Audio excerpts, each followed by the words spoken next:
নমস্কাৰ।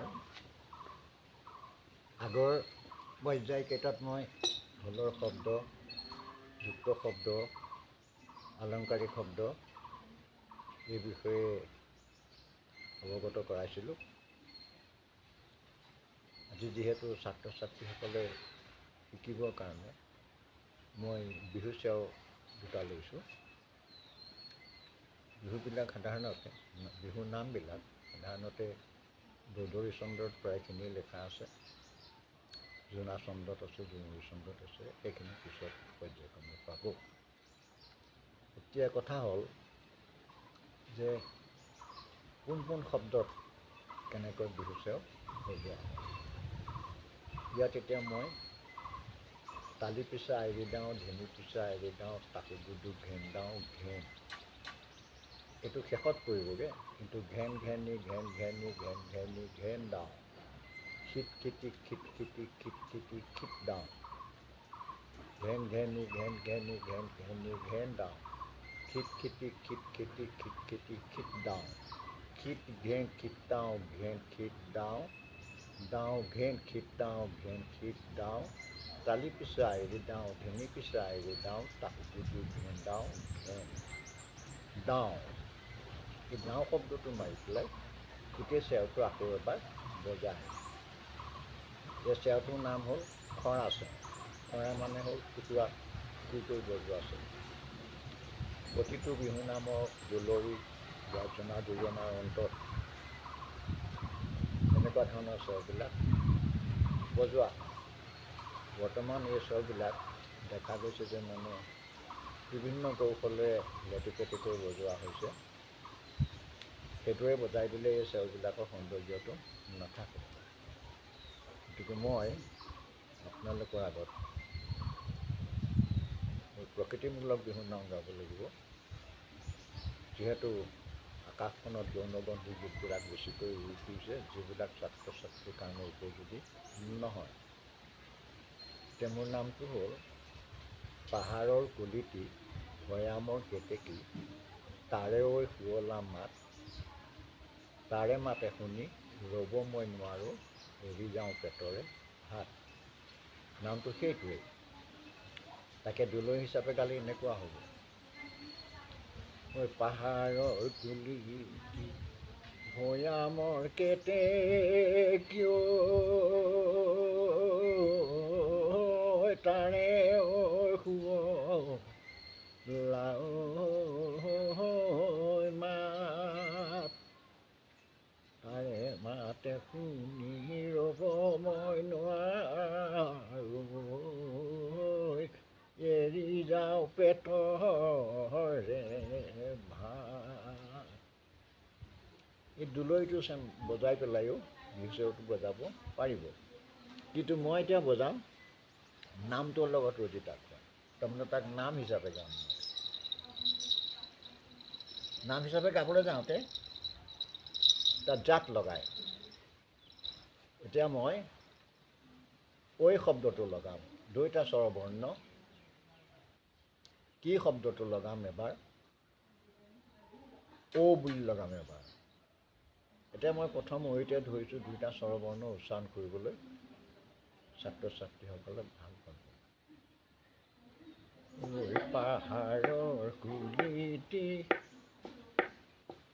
ঐ ভৈয়ামৰ কেতেকী, ঐ ভৈয়ামৰ কেতেকী, ঐ তাৰে ঐ শুৱলা, ঐ তাৰে ঐ শুৱলা, তাৰে মাতে শুনি ঐ ৰ'ব মই নোৱাৰোঁ, ঐ ৰ'ব মই নোৱাৰোঁ, ঐ এৰি যাওঁ পেটৰে, ঐ এৰি যাওঁ পেটৰে ভাত।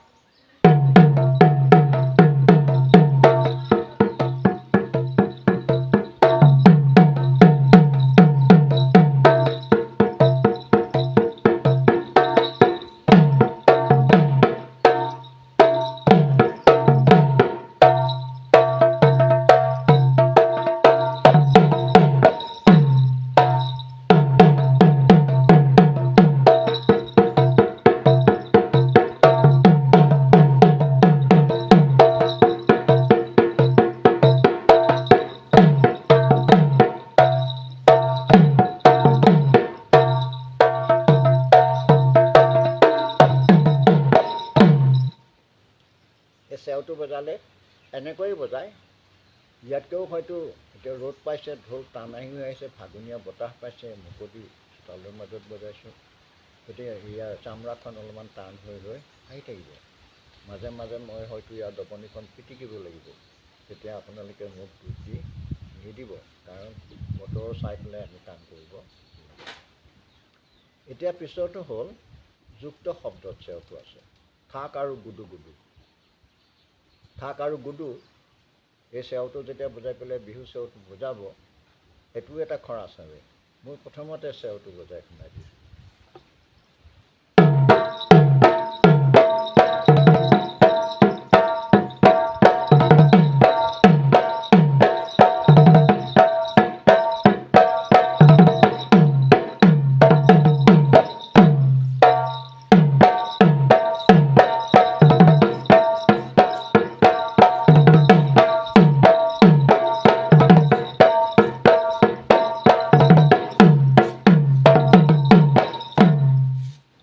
এতিয়া জাত লগাই গালে, এতিয়া মই কি জাতটো লগাম, মূল নামটো একেটাই থাকিব।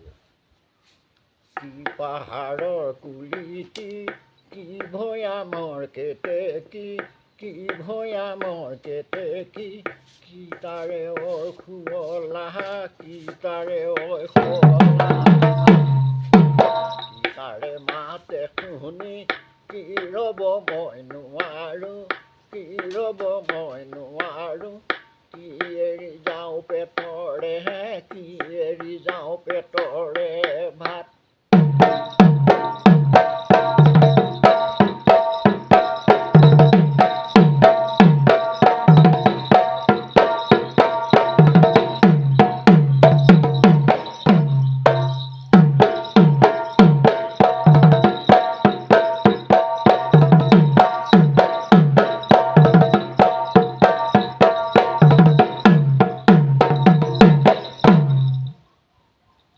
ইয়াৰ পিছত যিটো চেও বজাম, তাত মই অ'টো লগাম, অ' স্বৰবৰ্ণটো লগাম। এতিয়া কি লগালোঁ মানে কিটোত হুঁচৰিটো আছে, গতিকে কি সেইটো স্বৰবৰ্ণযুক্তই, স্বৰবৰ্ণটোৰ প্ৰাধান্য থাকে। গতিকে এইবাৰ মই অ' লগাম, কিন্তু চাপৰটো হ'ব বিহু চেওটো।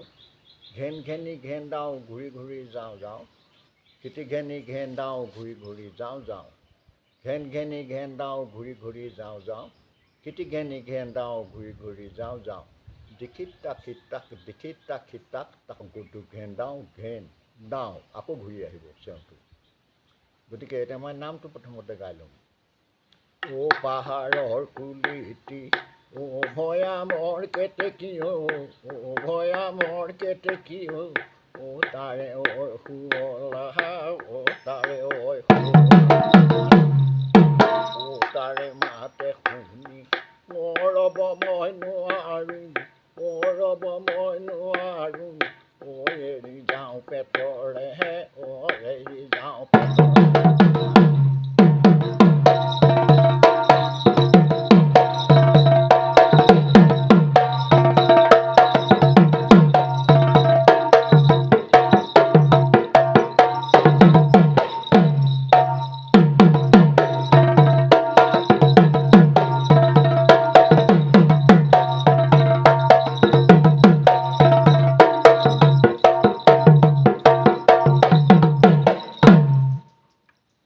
এতিয়া বিহু চেওঁকেইটা বজোৱাৰ অৰ্থ হ'ল যে প্ৰথম ঢোল বজালে বিহু চেওঁৰ পৰা আৰম্ভ কৰিব লাগে।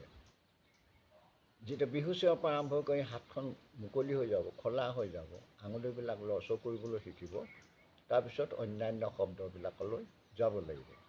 বিহু পিছতেই শিকিবলগীয়া বস্তুটো হ'ল বোলনি। বোলনি বুলি ক'লে আমাৰ যিটো পানী তোলা, কোনো গণ্য মান্য ব্যক্তিক আদৰি অনা, এনেকুৱাবিলাক কাৰ্যত যিখিনি চেও বজোৱা হয় সেইখিনিক বোলনি বুলি কোৱা হয়। সেইখিনিক বোলা হয় বাট বোলনি। আকৌ হাত বোলনি এটা বেলেগ বস্তু আছে, সেইটো হ'ল এটা নিৰ্দিষ্ট বিষয় লৈ সেইটো বিষয়ে কৈ পেলাই বজোৱা হয়, সেইখিনি কোৱা হয় বোলনি। যেনে মৎস্য বোলনি, ফুল বোলনি, চৰাই বোলনি, ষ্টেচন বোলনি, আৱিষ্কাৰ বোলনি, এনেকৈ কৰি বিভিন্ন বুলনিবিলাক আছে, সেইবিলাক শিকোৱা হয়। গতিকে আজি মই বুলনি চেওটোৰ ইয়াত 3টা অংশ আছে, প্ৰথম অংশ, মধ্য অংশ আৰু শেষৰ অংশ। এখন বাজনা সম্পূৰ্ণকৈ যেতিয়া বজাব পাৰিব, তাৰপিছত বাকী 12খন বুলনি শিক্ষাৰ্থীজনে অতি সোনকালে আয়ত্ত কৰিব পাৰিব। গতিকে আজি মই বুলনি চাওখন মাৰি আপোনালোকক দেখুৱাই দিম, আৰু ছাত্ৰ ছাত্ৰীসকলেও কথাটো নিশ্চয় মন কৰিব যে বুলনিটো বজোৱাটো বাধ্যতামূলক, নহ'লে এই চেওবিলাক হেৰাব। আৰু যেতিয়া গোটেইখিনি আমি অসমত বাটৰ ঢুলীয়া অনুষ্ঠান কৰিছিলোঁ ধেমাজি কাণ্ডটোৰ বিপৰীতে, তেতিয়া আমি এই বুলনি চেওবিলাক মানুহৰ মাজত ধুবুৰীৰ পৰা শদিয়া আৰু এইখিনি ধুবুৰীৰ পৰা ধেমাজি আৰু শদিয়াৰ পৰা গোৱালপাৰা, এইপিনে নাঙা পাহাৰৰ কিনাৰৰ পৰা অৰুণাচল পাহাৰৰ কিনাৰলৈকে কথা লিখি আমি মাজুলী হৈ এইবিলাক বজাইছিলোঁ। যে তেনেকুৱা আৰু ঘটনা হোৱা নাই, এনেকুৱা ঘটনা হ'ব নালাগে, গতিকে অসমক সজাগ কৰিবৰ কাৰণে 2004 চনতে আমি এই কামটো কৰিছিলোঁ। ইতিমধ্যে আমাৰ লগৰ পৰা প্ৰায়খিনিয়ে গ'ল, আমি 3জন মাত্ৰ আছোঁ গৈ সেই পৰ্যায়ত যোৱা।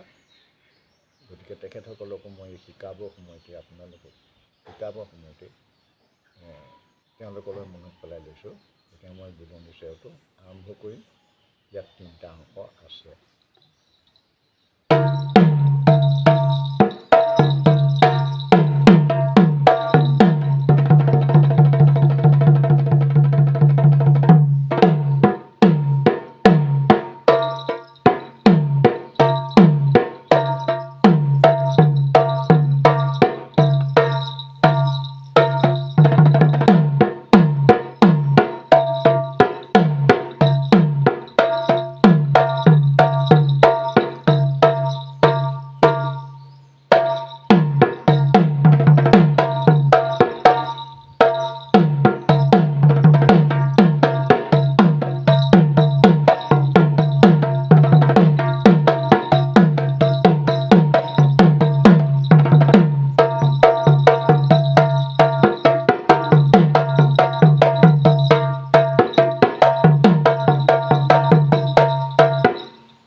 গতিকে শব্দখিনি জনাৰ পিছত, যুক্ত শব্দখিনি জনাৰ পিছত, বিহু চেও ঘোঁৰা চেও মাৰিব পৰাৰ পিছত আমাৰ বিহুৰ নাচনি যিটো দীঘলীয়া চেও আছে সেইটো মাৰিব লাগিব।